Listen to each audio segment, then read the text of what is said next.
welcome to Centurion's Corner, and today we are reviewing from Marvel Legends Gorr the God Butcher from Thor of God of Thunder.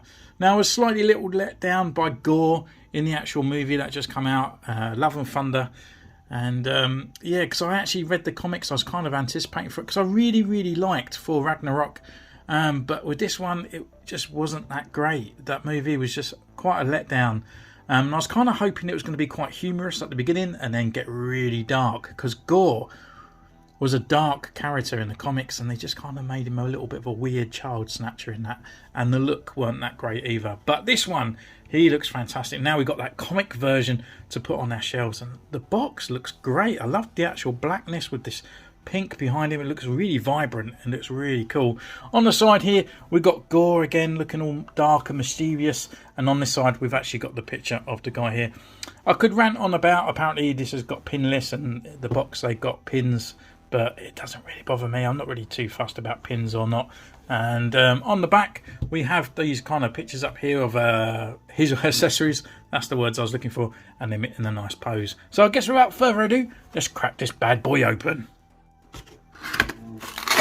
So here he is in his cryo sleep. We're just going to wake him up and before putting him through his review. So we've got, I think there's a head in this packet, and there's something in here as well, which obviously will be his hands and sword.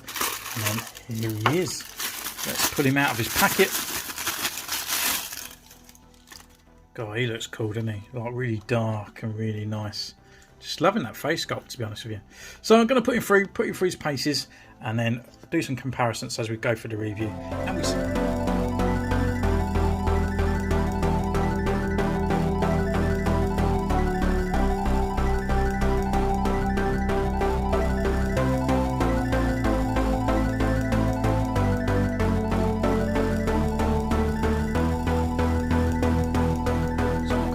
Away, we've taken his pictures, and what can I say about this figure? Well, to be honest, he's really nice, to be honest with you. It's just a really good figure. I think Hasbro could have done a little bit better. They could have gave us pinless, they could have gave us some butterfly joints on there, and I do think they could have done the cape a little bit better, because it is kind of rigid, unfortunately.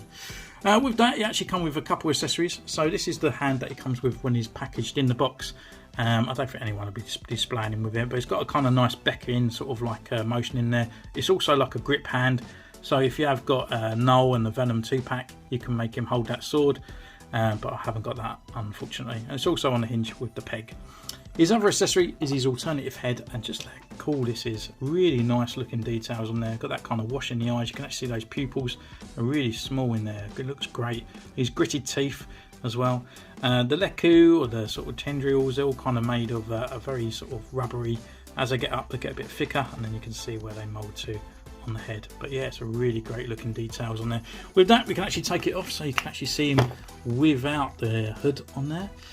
And yeah, not looking too bad, to be honest with you, and not a bad looking sort of head on there. I don't think I would ever sort of display him with that, because the hood just makes the actual figure a lot better.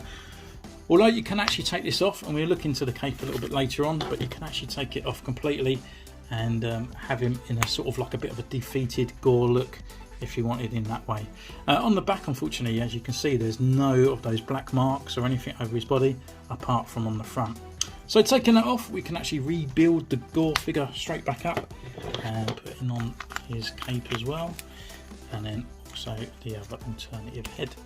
So it comes with his sort of, I can't remember what we call it, but it's like the symbiote sword, isn't it? And it's all coming out of his hands. I just love it. I just love the effect that they've done here. The sword, unfortunately, is really rubbery, very vinyl. So if it is hot in your country, be prepared that it's going to bend. So just be careful with that one there.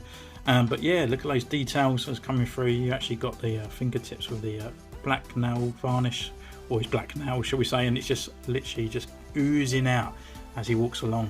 Absolutely love it. So with that, we can actually go for this guy's articulation, and he can turn left, right, he can look down, and he can look up. It's just a shame it's not on a hinge on there. We've got like a ball joint kind of bit up there, but I wish there was a little bit more move. There's a tiny little bit of swagger. Arm wise, full rotation all the way around. His arms can only come up to about this far, no T, like 90 degree, unfortunately. Rotation here at the upper arm. We've got a double elbow, rotation at the wrist, and it's also on the hinge. We have got a crunch up here and then back as well, and then we've got the swivel at the waist, which is nice. Legs come up this way, forward, back, upper thigh rotation there. We've got a double knee joint that comes up to that far, rotation at his boot, even though he hasn't got one, and a rocker and a pivot at the ankle.